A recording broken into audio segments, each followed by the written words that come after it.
네, 안녕하세요. 네, 반갑습니다. 오늘은 여러분들과 함께 조직신학의 꽃이라고 말하는 신론에 대해서 우리가 이제 본격적으로 공부를 해 보도록 하겠습니다.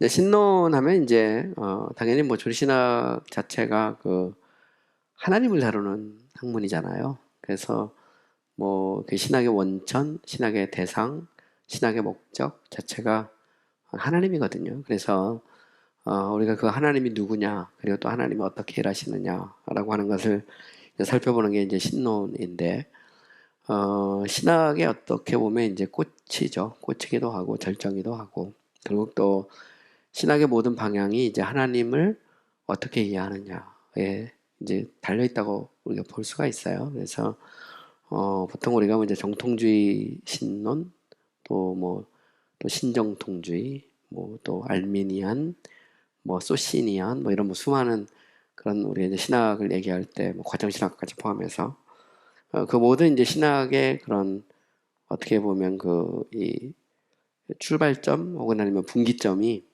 그 신론이죠. 그냥 하나님을 누구라고 이해하느냐에 따라서 신학의 방향이 이렇게 바뀌는 겁니다. 그래서 가령 뭐 나는 개혁주의 신학을 따른다라고 하면 정통주의 신관을 따르는 거거든요. 하나님을 전지하고 전능하고 영원하고 편재하고 완전하신 하나님으로 고백을 하고 있는 것입니다. 이런 면에서 이제 신론이 이제 굉장히 중요한 역할을 하게 되죠. 그래서 여러분과 함께 이제 그 하나님이 누구인지에 대해서 우리가 좀 생각을 해보려고 합니다. 신학교에서 이제 신론은 이제 한 학기 정도 이렇게 구분해서 가르쳐요. 그러면 보통 4개월 정도 걸리는데 제가 생각할 때도 저희들도 죄송합니다.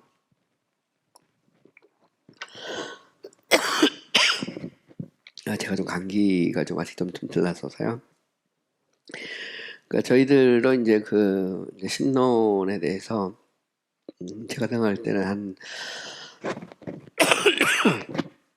4개월 정도 뭐 이렇게 걸리지 않을까 생각이 됩니다. 그래서 너무 빠르지 않게 그렇지만 좀 자세하면서도 좀 이제 깊이 있게 우리가 신론에 대해서 생각을 해보도록 하겠습니다. 우리 이제 신론에서 이제 여러 가지 주제를 다루죠. 우리가 신론에서 이제 하나님의 존재, 하나님의 성품, 또 이제 삼위일체 이런 이제 문제를 이렇게 다루게 되는데요. 그 전에 이제 또 우리가 하나님을 아는 것에 대한 이야기를 다루기도 합니다. 그래서 뭐 모든 조리신학 책이 다 똑같은 건 아닌데 조리신학의 이제 신론의 처음을 하나님의 존재에서부터 시작하느냐, 아니면 하나님을 아는 지식에서부터 시작하느냐, 조금씩 이제 차이는 있습니다. 차이는 있는데 저희는 먼저 이제 하나님을 아는 지식, 곧 하나님에 대한 지식에 대한 문제를 가지고 먼저 오늘은 좀 생각을 해 보려고 합니다. 보통 이제 우리가 전통적으로 이제 신학자들은 이제 신학을 정의할 때 이제 신학이 무엇이냐 이렇게 물으면, 신학은 이제 한마디로 말하면 이제 하나님에 대한 학문이죠. 하나님에 대한 학문. 이거는 이제 하나님에 대한 학문을 보통 우리가 이제 그 하나님에 대한 학문을 영어로 이제 A Science on God 이렇게 표현해요. 경우에 따라서 이제 학문이란 말보다는 뭐 디스코스, 담화, 담론 뭐 이렇게 표현하기도 합니다. 근데 이제 하나님에 대해서 이야기할 때 하나님은 이제 크게 두 가지로 이게 가능해요. 하나님에 대해서 이야기하면 하나는 이제 하나님의 존재에 대한 문제고요.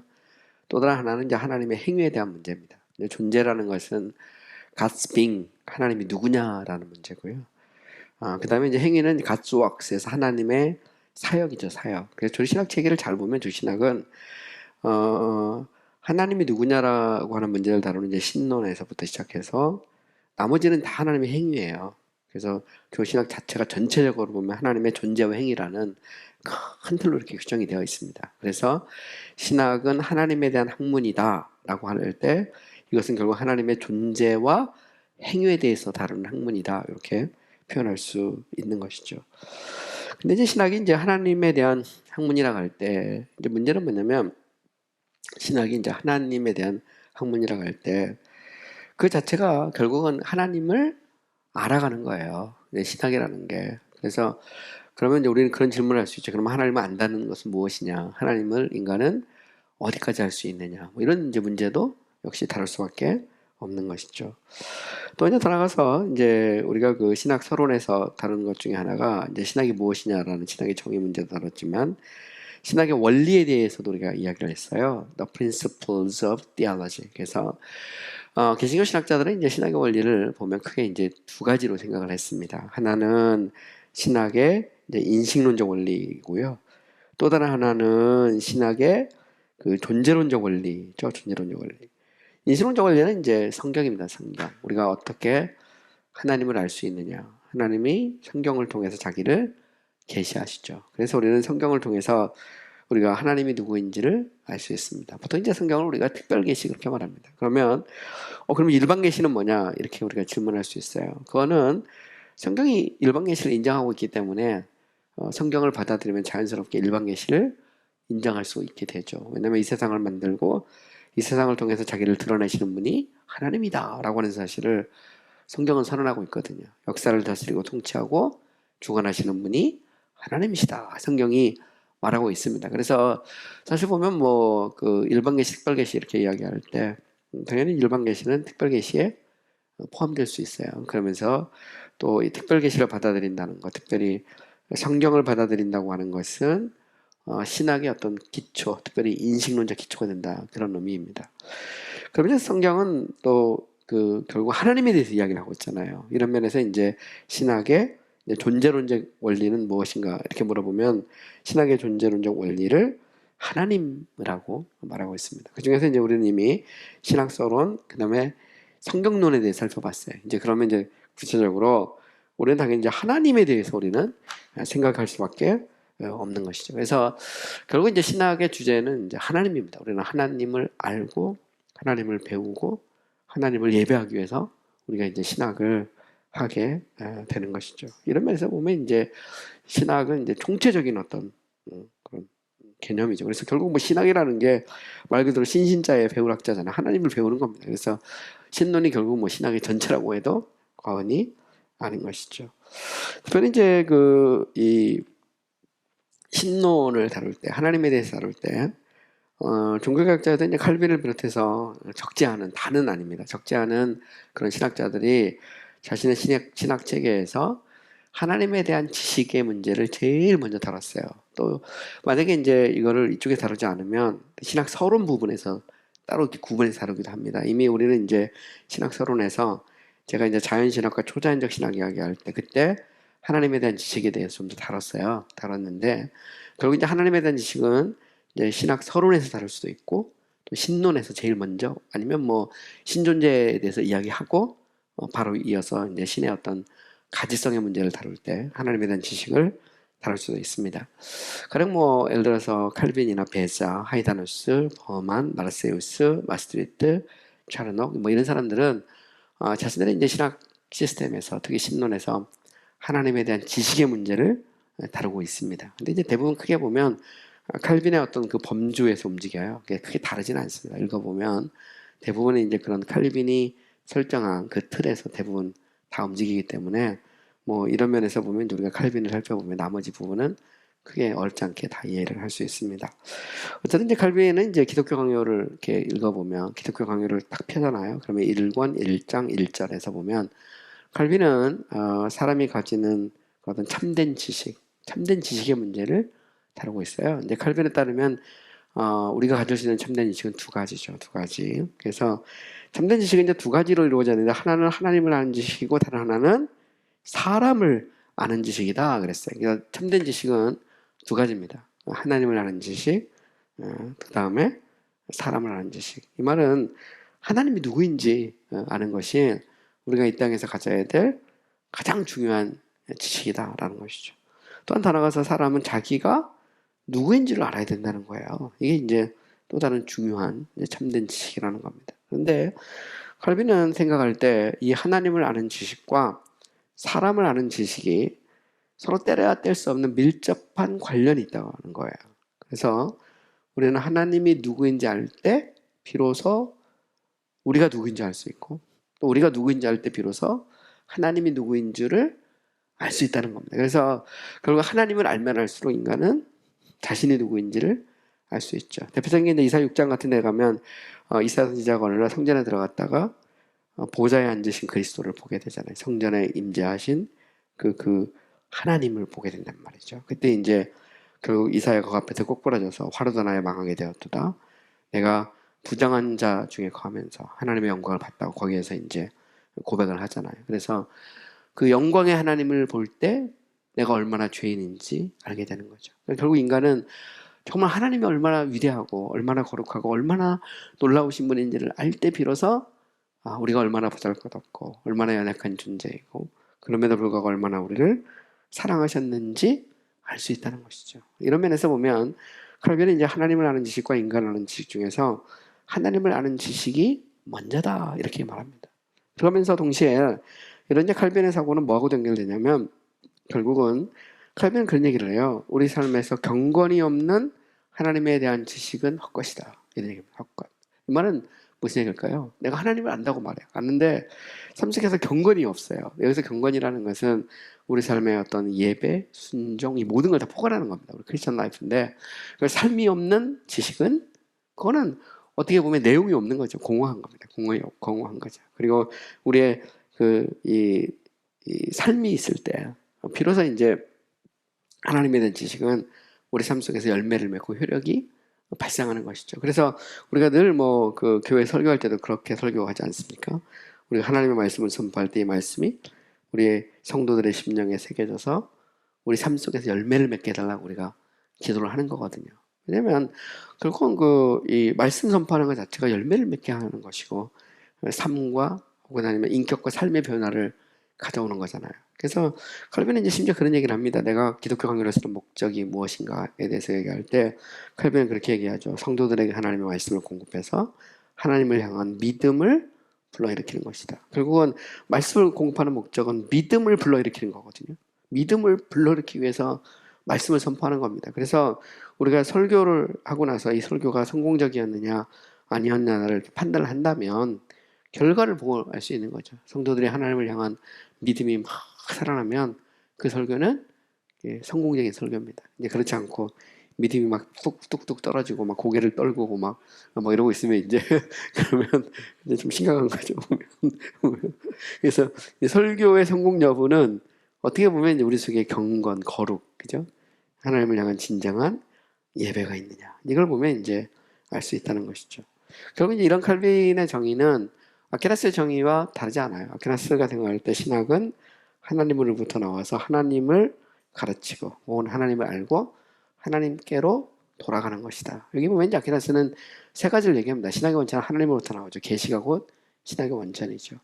신학은 하나님을 알아가는 겁니다. 하나님을 배우는 것이죠. 이런 면에서 신학의 대상은 곧 하나님이죠. 또 한 단어 가서 하나님께로 돌아간다. lead to God이거든요. 이 말은 하나님께로 돌아간다는 건 결국 신학의 목적은 뭐냐면 하나님을 예배하고 찬미하는 것이죠. 경건이 곧 목적입니다. 이거는 이제 신학이 이론이냐 실천이냐라고 말할 때 결국은 이거는 이제 중세 후기적 사고의 영향을 받은 겁니다. 둔스 스코투스나 이런 이 가브리엘 비엘이나 이런 중세 후기의 그런 신학자들, 특별히 이제 스코투스 계통, 프란치스코 어거스틴 학파의 그런 신학자들은 신학은 이론과 실천의 결합인데 실천을 지향한다 그랬거든요.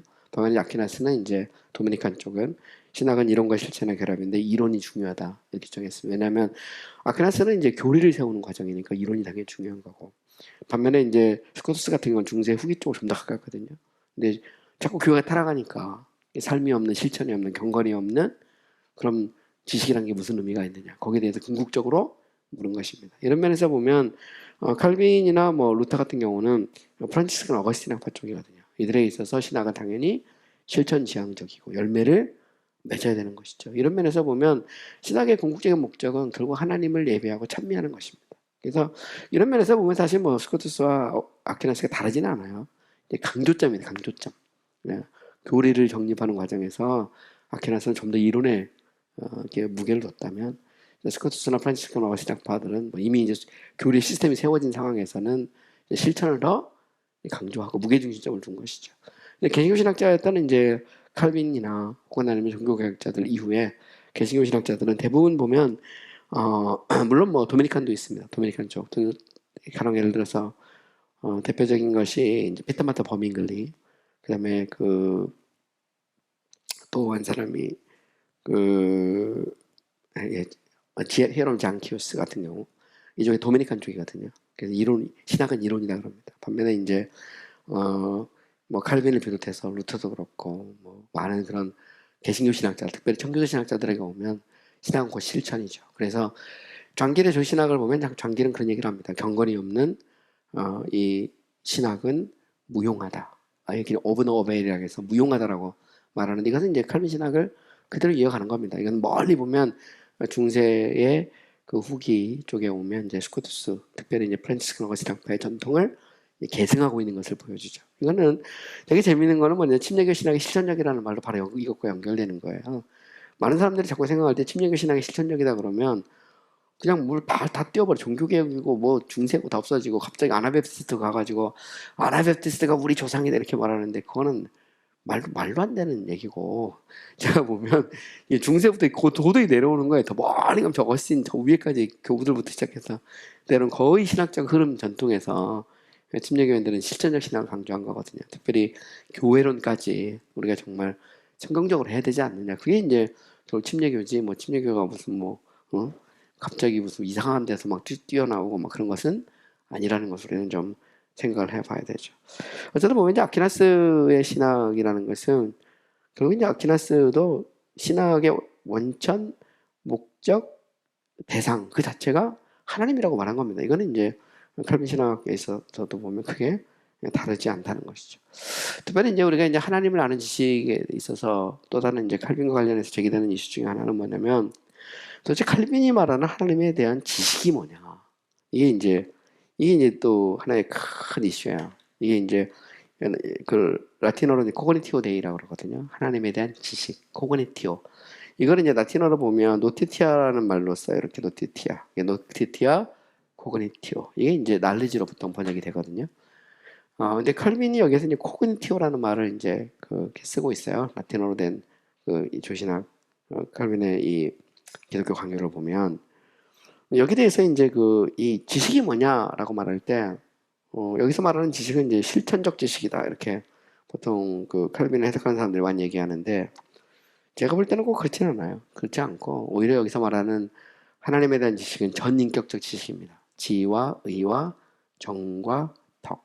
이 말은 무슨 얘기냐면 이성적으로, 의지적으로, 그리고 우리 어떤 정서적으로 또 삶의 어떤 실천에 있어서 하나님을 알아가는 겁니다. 자체가 전인격적이죠. 전인격이라는 것은 삶을 배제하는 건 아닙니다. 덕이라는 문제가 여기에 포함되어 있기 때문에 사실 이 네 가지 지정의 덕을 지의정덕인 정확한 순서로 보면 이게 아리스토텔레스의 패키트 사이콜로지예요. 아리스토텔레스는 인간의 영혼에는 네 가지 기능이 있다고 생각했습니다. 크게 보면 두 가지인데 하나는 이성과 의지고 의지에는 감정이 있다고 포함했고 이 모든 것이 삶에서 덕을 통해서 표출이 되는 거거든요. 그래서 지의정덕이 아리스토텔레스가 생각하는 이제 소위 말해 영혼의 네 가지 기능이거든요.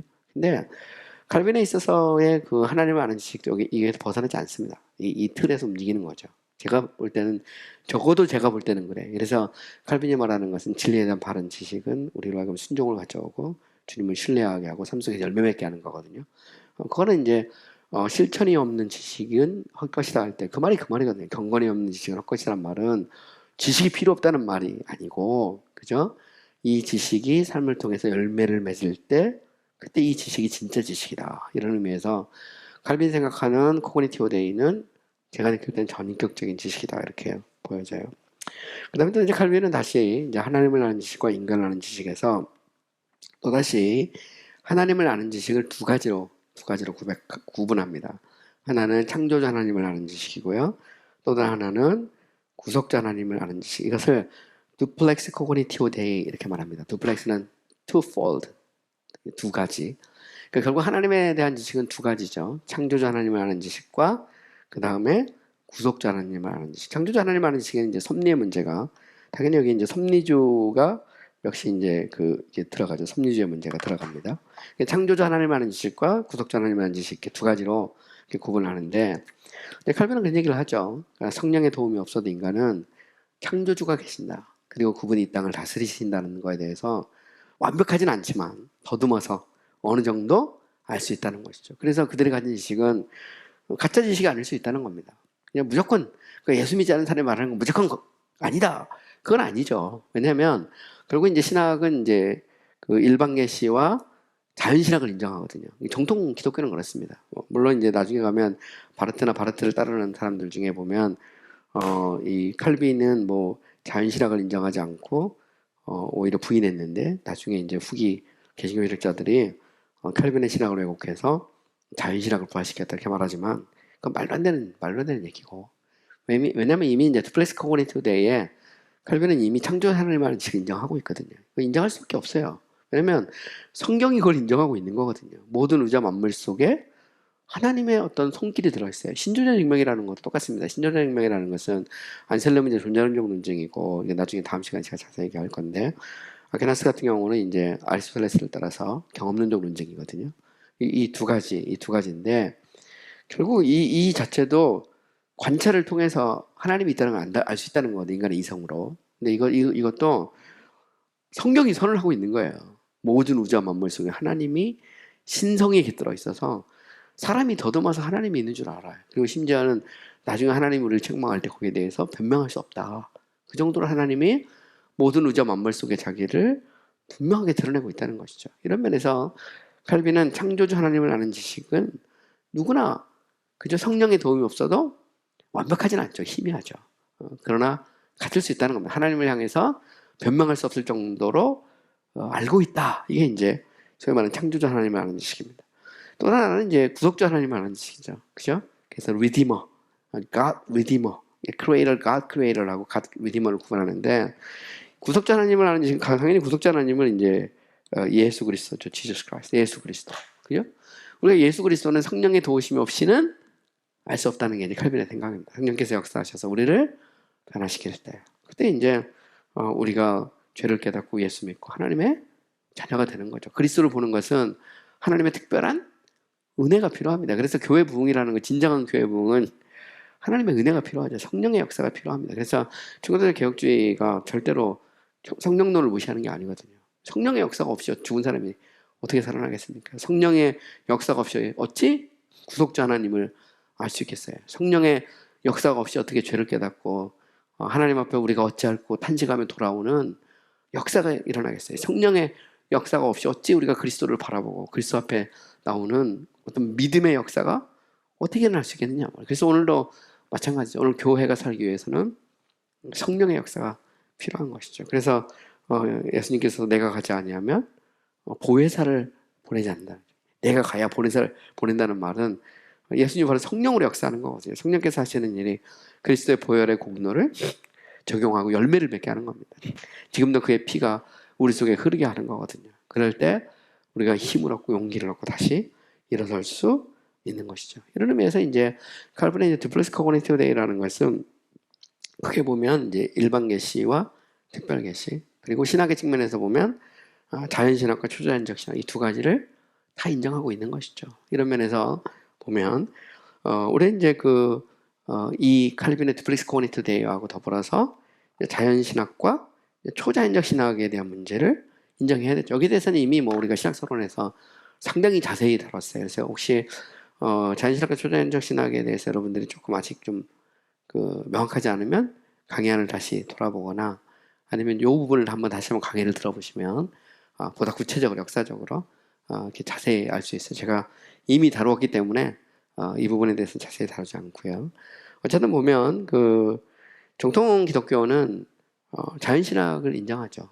물론 그 한계도 인정합니다. 한계와 더불어서. 왜냐하면 인간이 아무리 이성적으로 뛰어나고 탁월해도 그럼에도 불구하고 성령의 도우심 없이는 구속자 하나님을 알 수 없고, 그 말은 결국 창조주 하나님에 대해서도 명확히 알 수 없다는 거죠. 희미하게 아는 거예요. 희미하게. 그래서 자연신학에 대해서 우리가 인정을 하는 거고 또 일반 계시도 인정하는 거죠. 이런 면에서 보면 우리가 병원 가서 치료받을 때 의사 선생님이 뒤에 성경 구절 이렇게 있으면 엄청 좋죠. 찬송가 흘러나오면 더 기분이 좋습니다. 뭐 그렇다고 해서 의사 선생님의 실력을 우리가 이분이 거듭난 그리스도인이 아닌지 물을 필요가 없죠. 그걸 믿을 필요가 없어요. 보면 네.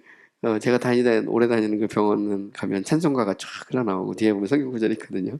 그것만 봐도 위로가 되는데 제가 지금 안산에 와서 자주 가는 병원은 뭐 그런 거 별 관계가 없는 것 같아요. 근데 선생님이 그냥 좋으니까 하는 거에 가깝고. 그러니까 우리는 그의 이제 보편적 지식을 믿는 것이죠. 그죠? 이런 면에서 보면 이제 기독교는 절대로 이제 인간의 이성이라든가 어떤 자연 계시, 일반 계시 이런 거를 무시하지 않죠. 그게 이제 굉장히 중요한 것 같아요. 이게 사이비와 정통을 가르는 어떤 중요한 분기점이죠. 사이비는 대부분이 막 신비적으로 몰아가면서 사람을 이성을 마비시키고 이 세상을 보는 눈을 왜곡시키거든요. 그래서 보면 이게 항상 그런 것 같아요. 사이비의 특징 중에 하나인데, 근데 이제 우리가 이제 꼭 사이비 아니더라도 정통 기독교인들도 이게 너무 이게 뜨겁다 보면 그렇게 될 수가 있어요. 목사님이 뭐 완전 이걸 막 그렇게 몰아가면 얼마든지 그럴 수 있죠. 뭐 우리가 하루에 한 8시간씩 기도해야 된다고 막 하면 뭐 그렇게 하다 보면 사람이 다 마비가 돼버리잖아. 마비가 막 연말 되면 막 헌금 얼마 할지 다 작정해서 막 최소 1,000만 원 이상 막 작정하고 막 보면 와 대단합니다. 그런 거 보면.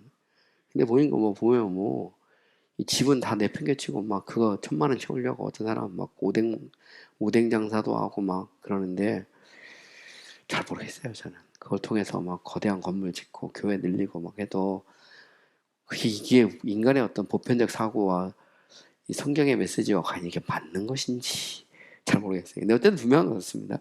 정통기독교는 이제 창조자 하나님을 아는 지식과 관련해서 인간의 건전한 상식, 이성, 함적 이성 이거를 무시하지 않아요. 이걸 이제 무시하면 이게 사이비입니다. 사이비는 다 그래요. 사이비는 그런데 사실 정통기독교는 그렇지 않죠. 그래서 우리는 교육의 중요성을 강조하는 것도 바로 그것 때문에 그렇습니다. 우리는 내일 지구가 멸망해도 사과나무 한 그루를 심는 거거든요. 그게 성경적 신앙이에요. 성경에도 보면 마지막 때 보면 두 사람이 밭을 갈다가 한 사람은 들림맞잖아요. 거기 밭을 갈다가 중요한 겁니다. 그죠? 밭을 갈다가. 우리는 주님 오실 때까지 밭이 가는 거예요. 직장 다니고 열심히 일하고 자녀들 위해 선신하고 이게 이제 정통기독교가 갖는 것이죠. 그죠? 그리고 또 이건 이제 문화명령하고 관련되어 있습니다. 다스리고 정복하라는 문화명령. 이건 이제 하나님의 주신 계명이죠. 이거는 뭐 꼭 예수 믿는 사람들에게만 해당되는 건 아니고 이 땅의 모든 사람들에게 해당되고 사람들은 모이면 문명을 만들고 역사를 만들어가죠. 자, 그다음에 이제 우리가 이제 그 개혁주의 신학자들, 특별히 개신교 개혁주의 신학자들 여기는 뭐 루터란도 포함될 수 있어요. 루터교가 됐든 뭐 개혁주의가 됐든 그다음 대체적으로 이제 그 이 하나님에 대한 지식에서 칼빈의 견해를 따랐어요. 그래서 이 부분은 뭐 이미 제가 다뤘기 때문에 여러분들이 살펴보면 어렵지 않게 알 수가 있습니다. 특별히 이제 이 개혁주의 신학자들은 이게 루터랑 똑같은데 개혁주의 신학자들은 하나님에 대한 자연적인 지식을 크게 보면 두 가지로 이렇게 구분을 해요. 본의적 지식이라는 건 하나님이 우리를 자기 형상대로 만들 때 심겨두신 거, 그리고 획득적 지식이라는 것은 경험과 관찰을 통해서 얻는 거, 이 두 가지를 다 인정하죠. 이건 나중에 신존을 증명할 때 보다 구체적으로 나오기 때문에 그때 좀 더 자세히 다루기로 하고요. 그래서 우리가 이제 자연신학에 있어서 이 두 가지 가능성에 대해서 다 인정하고 있다. 그리고 자연신학의 한계에 대해서도 크게 보면 칼빈의 전통에 크게 벗어나지 않는다는 것입니다. 자, 이제는 이제 제가 이제 스티븐 차르녹에 대한 얘기를 좀 자세히 얘기를 해야 돼요. 스티븐 차르녹은 청교도죠. 청교도면서도 그 차르녹이 하나님에 대한 지식이라는 그 글에서 하나님을 아는 것이 무엇인지에 대해서 상당히 자세히 다루고 있어요. 그걸 제가 이제 요약을 한 겁니다. 요약을 해서 여러분들에게 하나님을 안다는 것이 무엇인가에 대해서 과연 청교도들이 어떻게 생각했는가를 좀 더 여러분하고 자세히 오늘 공부를 해보도록 하겠습니다. 우리는 요한복음 17장 3절에 보면 이제 이런 말씀이 있죠. 영생은 유일하신 참 하나님과 그 아들 예수 그리스도를 아는 것이다. 이게 뭐냐 안다는 말이 나옵니다. 여러분 사실 성경을 잘 보면 뭐 요한서신을 봐도 그렇고 바울서신을 봐도 그렇고 또 베드로 전후서를 봐도 그렇고요. 또 히브리서를 봐도 그렇고 안다는 말이 많이 나와요. 안다. 이거는 하나님을 안다. 이 안다는 것을 굉장히 이제 성경에 그 저자들 사도들이 이미 이제 인식하고 있었다는 것을 의미하죠. 그래서 이건 잘 보시면 영생은 유일하신 참 하나님과 가드 예수 그리스도를 아는 것이다 이렇게 말하고 있습니다. 여기서 이제 이거는 이제 몇 가지 의미가 있죠. 이것은 결국 하나님과 그리스도를 아는 지식은 영생과 행복의 필수적인 수단이다. 하나님에 대한 참되고 구원받는 지식은 오직 그리스도 안에서 그리스도로 말미암아 주어진다. 그래서 우리는 예수를 통해서 그죠? 하나님을 아는 지식이 우리에게 주어지죠. 우리가 영생을 얻으려면 하나님과 그 아들 예수 그리스도를 알아야 되죠. 결국 인간이 참으로 행복하려면 하나님과 그 아들 예수 그리스도를 알아야 된다라는 말입니다. 그러면 여기서 안다는 말이 도대체 뭐냐? 그죠? 영생은 유일하신 참 하나님과 그 아들 예수 그리스도를 아는 것이다. 이제 헬라어로는 그노시스랍니다. 그노시스. 그래서 이거는 이제 헬라어로 보면 그노시스 이렇게 되어 있는데 안다는 말이죠. 안다는 말인데 이건 이제 라틴어로는 이제 코그니티오 노티티아, 영어로는 know, knowledge 이렇게 보통 표현하는데 이게 하나님을 안다라고 할 때 안다는 게 뭐냐라고 말할 때 차르녹은 이걸 이제 몇 가지 차원에서 구분을 해요. 첫 번째로 하나님을 안다는 건 첫 번째 이론적 지식, speculative knowledge입니다. 이 말은 창조자 하나님과 구속자 하나님에 대한 교리적 지식, 그러니까 진리가 무엇인지를 알아야 되죠. 예수님께서 진리가 너희를 자유케 한다라고 말했습니다. 그러면 거기서 말하는 진리는 뭐냐? 하나님이 누구이고 예수 그리스도가 누구인지를 명확히 알아야 되죠. 그래서 우리가 이제 교리를 모르면 특히 하나님과 예수 그리스도에 대해서 교리를 모르면 그 지식이 참된 지식이 될 수 없는 것이죠. 하나님과 그 아들 예수 그리스도를 알려면 도대체 하나님이 누구이고 예수 그리스도가 누구인지를 알아야 돼요. 그걸 정리한 게 교리인 거고 교리라는 건 성경을 기초로 해서 정리한 거기 때문에 성경이 도대체 하나님에 대해서 뭐라고 말하고 있는지 성경이 예수 그리스도에 대해서 무엇이라고 누구라고 말하고 있는지를 알아야 되는 것이죠. 이걸 스페큘러티브 knowledge라고 합니다. 스페큘러티브 하면 요즘 현대 영어에서는 사변이라고 번역하죠. 근데 사실 이 사변이란 말은 정확한 번역은 아닙니다. 물론 이제 스페큘러티브가 사변으로 쓸 수 있는데 전통신학에서는 항상 보면 스페큘러티브 앤 프랙티컬 이게 두 개 같이 나가요. 스페큘러티브는 이론적, theoretical knowledge고요. 스페큘러티브는 이제 여기서 프랙티컬은 이제 실천적 지식이거든요. 그래서 여기서 말하는 스페큘러티브는 theoretical을 말하는 거예요. 이론적 지식을 말하는 겁니다. 그래서 하나님이 누구인지를 바로 알아야 되죠. 나중에 제가 믿음에 대해서 이야기를 할 거예요. 믿음에서도 보면 믿음의 네 요소가 있거든요. 믿음의 첫 번째 요소가 지식입니다. 아는 거, 인텔렉투스에서 지식으로 아는 거고, 두 번째가 동의하는 거고, 세 번째가 신뢰하는 거고, 네 번째가 확신하는 건데, 결국 안다는 말은, 결국 믿는다는 말은 알아야 믿지. 그죠? 이게 인간의 이성을 통해서 도대체 하나님이 누구이고, 예수 그리스도가 누구인지를 명확하게 알아야 되는 것이죠. 그래서 교회도 그렇습니다. 교회도, 교회 성장하기의 첫 번째 비결이 뭐냐? 그리스도와 하나님에 대해서 올바른 복음적 교리를 가르치라는 겁니다. 하나님이 누구인지, 예수 그리스도가 누구인지, 인간이 어떻게 구원을 받는지 거기에 대해서 명확하게 가르치라는 거죠. 이게 이제 교회 성장의 첫 번째, 물론 성경적 성장을 말하는 거죠. 그래서 우리가 교회를 바로 세우려면 진리를 바로 가르쳐라. 이게 진리를 바로 가르치라는 것이거든요. 그러니까 결국은 하나님을 안다고 할 때 그것은 이제 처음에 이제 진리를 알아야 되는 겁니다. 하나님이 누구인지, 예수 그리스도가 누구인지를 이론적으로 그거를 알아야 된다는 것이죠. 두 번째는 이제 speculative knowledge라고 해서, 이건 이제 두 번째는 practical knowledge라고 해서, 첫 번째는 이제 이론적 지식이고, 두 번째는 이제 실천적 지식입니다.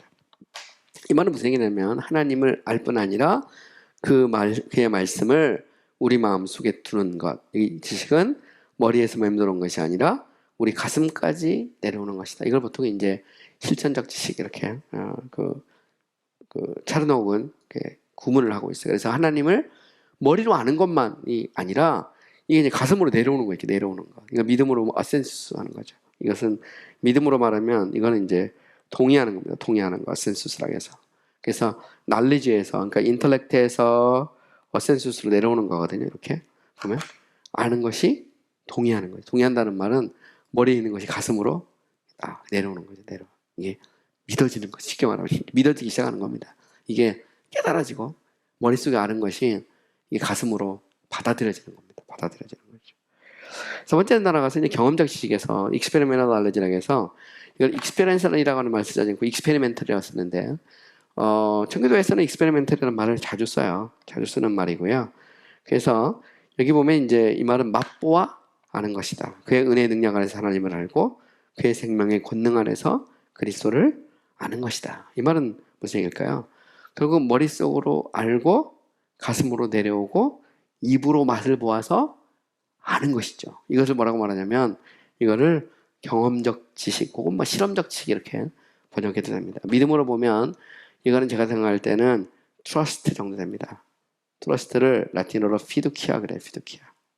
그래서 피두키아라는 것은 이게 나를 맡기는 거거든요. 정말로 그리스도를 알고 내려오고 나를 맡기는 데까지 나가는 거예요. 정말 주님이 느껴져서 그것을 나를 이 몸밖에 없어서 나를 드립니다. 이렇게 나가는 겁니다. 나가는 거, 나를 드리는 거.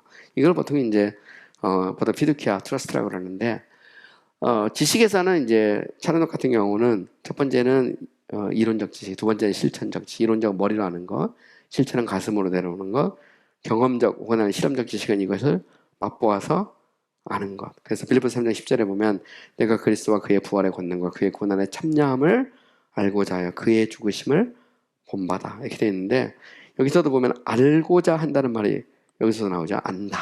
안다는 말이 나오는데 이거는 정말로 그의 권능과 고난의 참여함을 안다 이렇게 나올 때 이때는 이걸 이제 경험적 지식으로 이렇게 본 겁니다. 마지막으로 이제 소유하는 지식이라는 게 있어요. knowledge of interest, or uninterested knowledge of God에서 자, 여기 보면 뭐가 있냐면 interested는 우리 것이 되는 거예요. 완전히 우리를 위한 지식이 되는 것, 언약의 하나님을 아는 것, 우리 아버지로서 하나님을 아는 것, 우리 중보자로서 그리스도를 아는 것이다.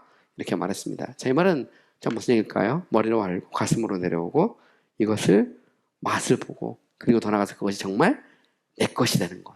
더 이상 떠나지 않는 것. 이것이 쉽게 말하면 habitual knowledge입니다. habitual이죠. habitus.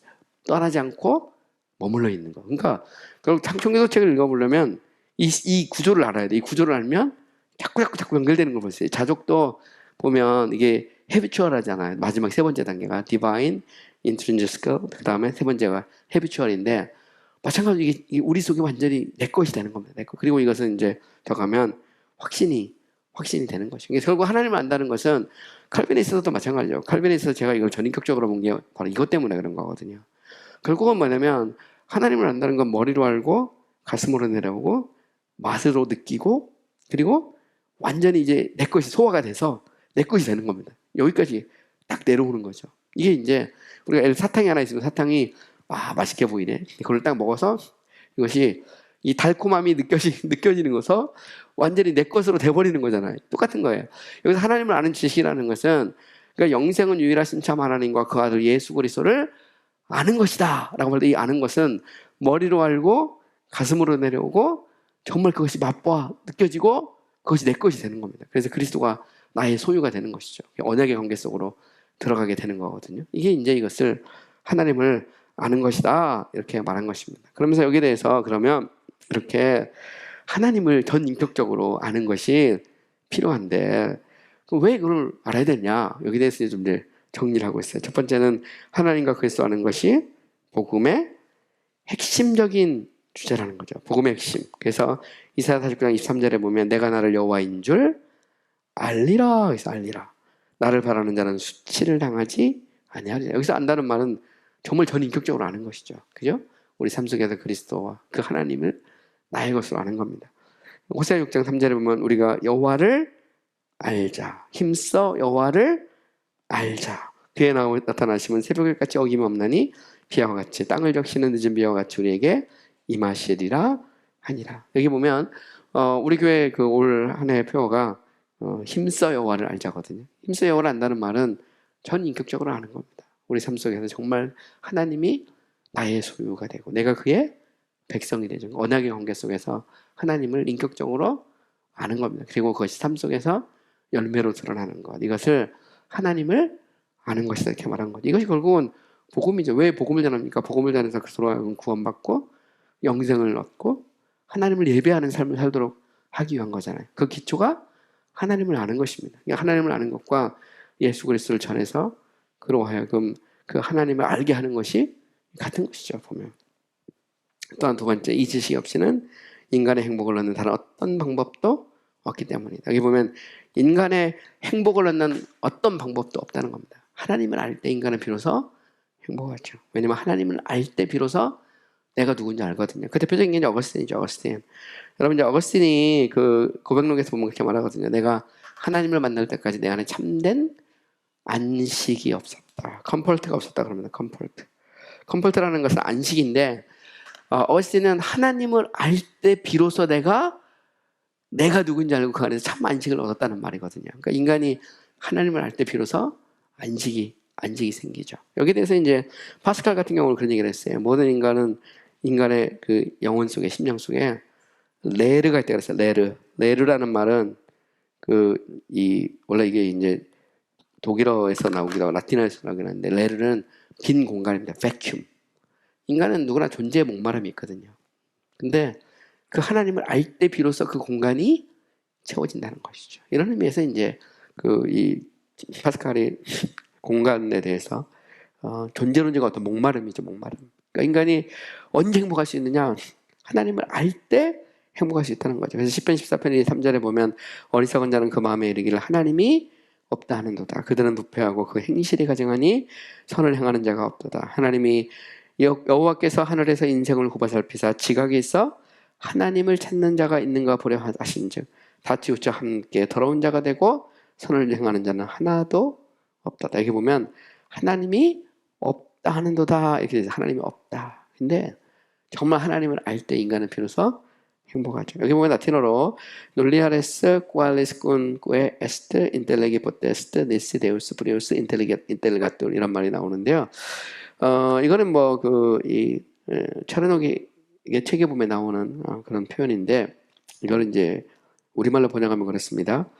어떤 일이든 무슨 일이든 하나님이 먼저 알려지지 않으면 알 수가 없다, 이해할 수 없다 이런 말입니다. 이 말은 무슨 얘기냐면 하나님을 알 때 인간은 비로소 우리 삶 속에서 일어나는 일에 대해서 알 수가 있다 이런 의미예요. 그러니까 니시라는 말은 언네스거든요. 갓돌이란 말은 이제 수동태인데 하나님 프리우스는 먼저 하나님이 먼저 알려지지 않는다면 인텔레기 포테스트 하면 놀라는 이제 부정어입니다. 그래서 nothing, no one thing 이런 말인데 어떤 것도 알 수가 없다, 이해될 수가 없다 이런 말이에요. 꾸알레스 쿵꾸에 에스트 하면 whatever it is, 그것이 무엇이든지 이런 말입니다. 그것이 무엇이든지 하나님이 먼저 알려지지 않으면 어떤 것이든 알 수 없다. 이 말이죠. 이 말은 이 땅에 있는 모든 것에 대해서 인간은 제대로 하려면 하나님을 알아야 되잖아요. 창조주 하나님을 알아야 인간은 비로소 어떤 것에 대해서 그게 뭐가 됐든 알 수가 있다는 거죠. 그러니까 곧 하나님을 아는 것이 먼저라는 거예요. 인격적으로 하나님을 만나고 그 하나님을 알 때 비로소 인간은 삶에 있어서 일어나는 수많은 일들을 이해할 수가 있게 되는 거예요. 이해가 되는 거죠. 내가 왜 여기 있는지, 왜 이런 일이 내게 일어나고 있는지, 내가 지금 왜 이렇게 살고 있는지, 아니 좀 더 나가서 어떻게 살아야 되는지 그 모든 것을 어떻게 할 수 있느냐. 하나님을 알 때 인간은 비로소 알 수가 있다는 것이죠. 세 번째로 하나님의 행복은 자신과 자신의 완전성을 아는 데 있다. 만약 하나님이 자신의 다른 것에 행복을 의존한다면 그것은 하나님보다 더 위대하거나 더 나은 것이다. 이 말은 무슨 얘기일까요? 우리가 하나님을 자존하시는 하나님 그럽니다. self-existent. 자존.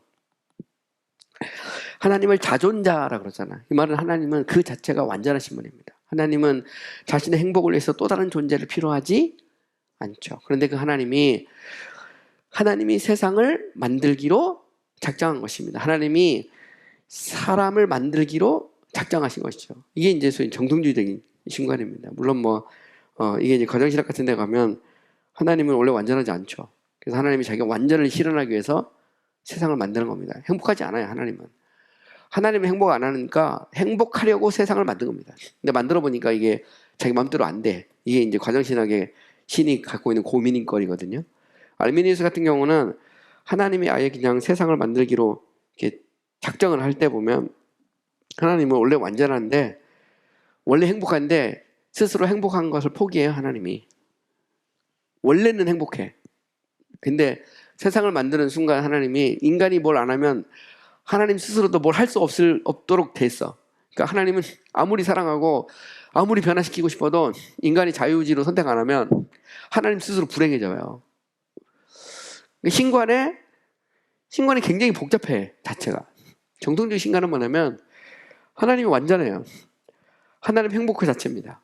우리가 이것을 뭐라 하면 지족이라고 하죠. 지족. 그죠? 지족.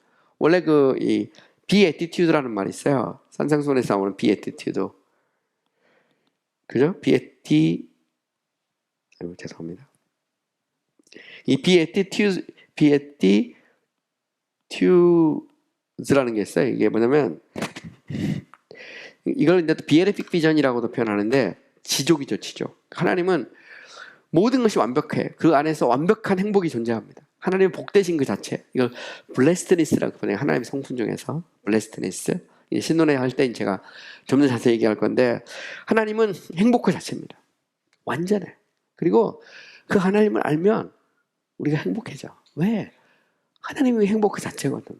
근데 과정신학적 하나님은 행복하지가 않아. 우리가 그 하나님을 알아도 우리가 뭘 안 하면 하나님은 늘 불행해 보면. 그래서 인간이 뭘 해야 돼 보면. 그리고 알미니스적 신간에서는 우리가 뭐 안 하면 하나님도 불행해. 아무리 사랑하고 싶어도 우리가 사랑 안 하면 안 되잖아요. 근데 과연 이게 성경적 신관인가? 이거는 이제 우리가 되게 고민을 해봐야 될. 나중에 이제 좀 더 자세히 제가 얘기를 하겠습니다. 어쨌든 이제 찬란하게 생각할 때 그렇죠. 하나님은 완전하신 하나님이고 그 자체로 행복한데 우리가 행복하려면 하나님을 알아야 되죠. 행복의 원천이 하나님이기 때문에 이런 말입니다. 네 번째로 궁극적으로 인간의 완전한 행복은 하나님을 아는 데 있다. 그래서 마태복음 5장 8절에 보면 죄송합니다. 마음이 정결한 자는 복이 있나니 그들이 하나님을 볼 것이며라 할 때 이때 이제 복이죠. 복인데 근데 하나님을 본다는 겁니다. 결국은 누가 하나님을 보냐? 마음이 이제 청결한 자가 하나님을 보는데 결국 이제 인간의 행복 그 자체가 하나님을 이제 아는 데 있다는 것이죠. 그래서 정말 행복하려면 하나님을 알아야 된다. 다섯 번째로 하나님을 아는 것이 마귀가 제일 싫어하는 거다. 그래서 마귀를 할 수만 있으면 이 복음의 빛이 비추지 못하고 죄송합니다. 막는 거죠, 막아. 그러니까 마귀가 하는 일은 뭐냐면 그거는 이제 할 수만 있으면 막는 겁니다. 그죠? 성령께서 하는 일은 빛을 비추는 거죠. 하나님을 알게 하는 겁니다. 그래서 고린도후서 4장 4절에 보면 그 중에 이 세상 신이 믿지 아니하는 자들의 마음을 혼미케 하여 그리스도의 영광의 복음의 강체가 비치지 못하게 하여 그리스도의 영광의 복음의 강체가 비치지 못하게 한다는 그런 말이 나오죠. 그래서 그리스도의 영광의 복음의 강체가 비치지 못하게 마귀가 막죠. 근데 결국 이제 하나님을 아는 것을 왜 중요하냐? 마귀가 이거를 싫어하기 때문이라는 것입니다. 우리 그 나머지 부분은 조금 우리 쉬었다가 우리 시간 가지고 그리고 하겠습니다. 네, 오늘 여기까지 일단은 여기까지 하겠습니다. 네.